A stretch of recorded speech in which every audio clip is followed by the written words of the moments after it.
Okay, I don't normally make fun of fan fiction authors or fan fiction in general because people are just working out their creativity. No harm, no foul. However, when a Larry takes what they view to be reality and puts it into a fanfic and calls it canon compliant, which for those of you unversed in the subject, that means it would fit directly into what's actually happening because it uses so many actual details.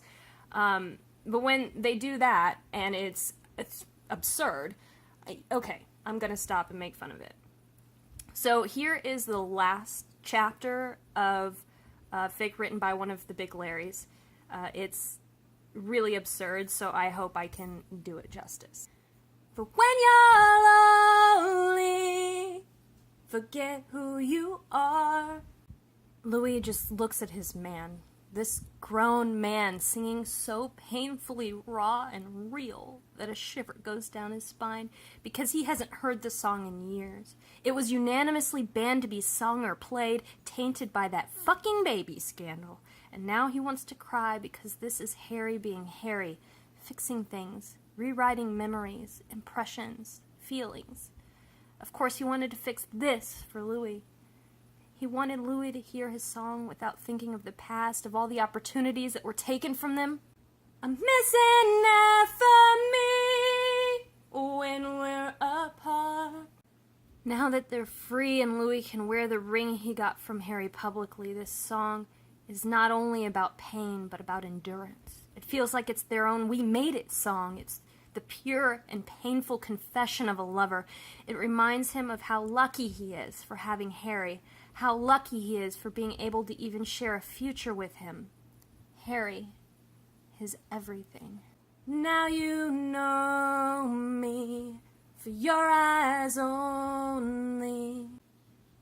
Harry reaches the end of the first verse and nods at Louis. Louis steals Niall's microphone, not taking his eyes off Harry. The stadium goes quiet. Everything goes quiet. He's singing a cappella. And I've got scars, even though they can't always be seen. And pain gets hard, but now you're here and I don't feel. He has to turn away from the audience to wipe a tear from his eyes as he's close to choking on the last words of his line. He can't not sing it, damn it, so he has to take a breath and get his shit together, turning back just in time for Harry to join in. It's only the two of them singing the next lines. Pay attention, I hope that you listen, 'cause I let my guard down. Right now I'm completely defenseless. The entire stadium goes wild when the chorus comes. The boys join them, the orchestra resumes playing, the entire crowd sings along. Louis knows that all those high-quality pictures will show him crying, which he always hated, looking vulnerable or even tinier than he was. He doesn't care about that now. All he cares about right now is Harry. For your eyes only. Harry finishes the song and Louis runs to him. He doesn't even register at first, only when he feels the wind caressing his face and hears the noise his feet make while taking him in the direction of the piano. Harry is already standing when he gets there and they crash into each other, just like they did in Sheffield in 2015, but they kiss each other this time and it's sappy as hell and they're giggling and crying and it's impossible to call it a real kiss because they're smiling like fools. You stole my surprise, you moron! Louis hits him in the chest playfully. That reminds him of... He turns to the crowd. Our dear Harold here gave us quite the surprise, eh? I also prepared something and want to sing it before he stole my show, so I'm going to sing it now. He walks them back to the lads and takes a place between them. They stand in a U-shape, him and Harry in the middle, hands locked firmly. He grabs the mic tighter and turns towards Harry. This is for you, sunshine. The audience collectively breaks out in awes, and he has to wait a little before they grow quiet, then nods towards Niall to start with the ukulele. He takes one last glance towards Harry, then shifts his gaze away from him, looking ahead stubbornly, finding a good spot to focus, afraid he'd start bawling like a child.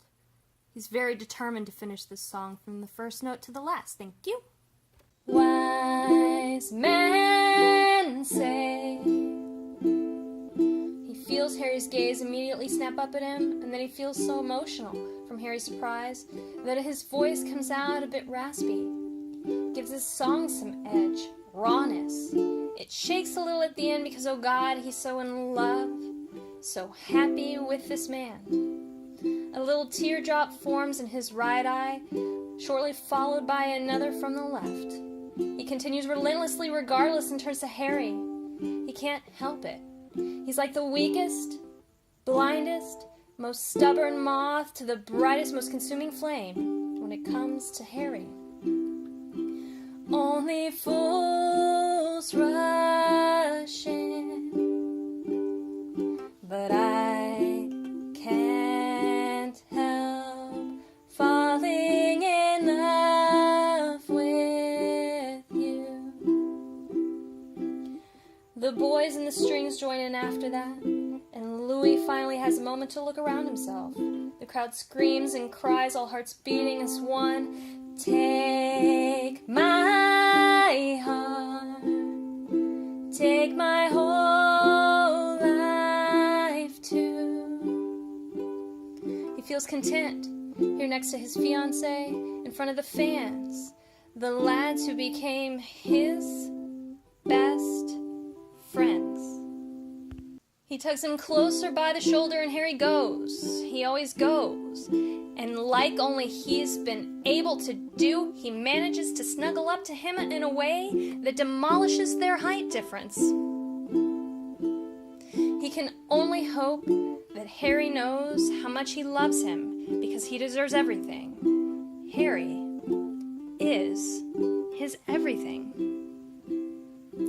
Harry was there with them every time something big happened, when the band was formed, when they were signed, when they had their first single out, when they won their first award, and every time they won the rest, he was there with them.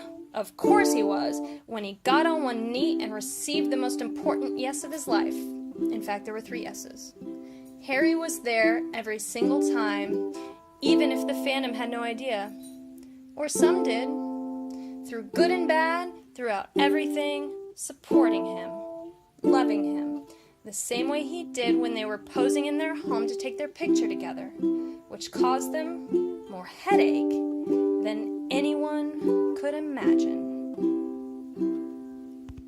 Now here's a little interlude of italicized memories that I'm going to skip and jump in now at the final part of the fic. Don't worry, we're almost done.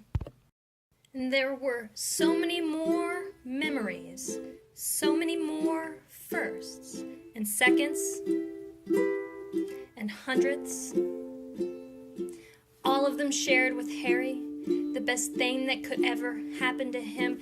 He can recall all of them, crystal clear to this day, and he remembers hi, and he remembers oops, and he can still hear his 18-year-old self letting out a deep sigh, heart racing inside of his chest, hands sweat as he stood outside of the door, battling with himself what to do, leave or go inside. He remembers the sudden determination that filled him when he gathered enough confidence to push open the door to the toilet, to follow the beautiful boy and see if he could be friends with him. He wanted to know him, wanted friendship, but secretly craved for more. He got to know him, got to be his best friend, and he got so much more than he could ever imagine. Take my hand, take my whole life too, 'cause I can't help falling in love with you, 'cause I can't help falling in love with you. He never regretted it. In fact, opening that door was the best decision he has ever made.